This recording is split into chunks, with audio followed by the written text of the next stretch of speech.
ভেঙে যাওয়া মানেই তো জীবন শেষ হয়ে যাওয়া নয়।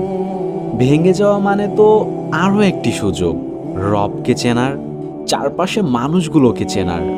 আশ্চর্য তো, যারা আপনাকে ভেঙে দিয়েছে তাদের জন্য আপনি কেন ভেঙে পড়বেন?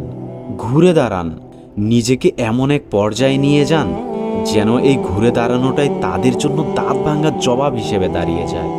যিনি আপনাকে এত এত ভালোবাসেন, যে আপনাকে কখনোই ছেড়ে যান না, আপনি সেই রবের জন্য সামনে এগিয়ে যান। চলার পথে হোঁচট খেয়ে যদি পড়ে যান, তাহলে কোনো দ্বিধাবোধ না করেই সাথে সাথে দাঁড়িয়ে যান, নতুন করে পথ চলা শুরু করুন, শুধু এই আশায় যে আমার রব আমার পাশেই আছেন। আপনি যদি আপনার রবকে স্মরণ করেন, তাহলে তিনিও আপনাকে স্মরণ করবেন, কোনো সন্দেহ নেই তাতে। তাই কোনো সংকোচ ছাড়াই আল্লাহ তাআলার উপর তাওয়াক্কুল করে এগিয়ে যান, আর তা আপনার জন্যই কল্যাণকর।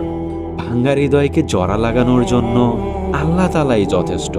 যে আল্লাহর উপর ভরসা করে, তার জন্য আল্লাহই যথেষ্ট। হে আমার রব, আমার এই ভাঙ্গা হৃদয়টি সবসময় আপনাকেই খুঁজে বেড়ায়। আমার এই হৃদয়টি ভেঙে গেলে আমি ভাঙ্গা টুকরোগুলো নিয়ে তাকিয়ে থাকি ওই দূর আকাশের দিকে, শুধু আপনার দয়ার আশায়। কারণ আমি জানি আমার রব আমাকে কখনোই নিরাশ করবেন না। আল্লাহ আমাদের সকলকে রবের ফয়সালার উপর সন্তুষ্টি থাকা তৌফিক দান করুন, আমিন।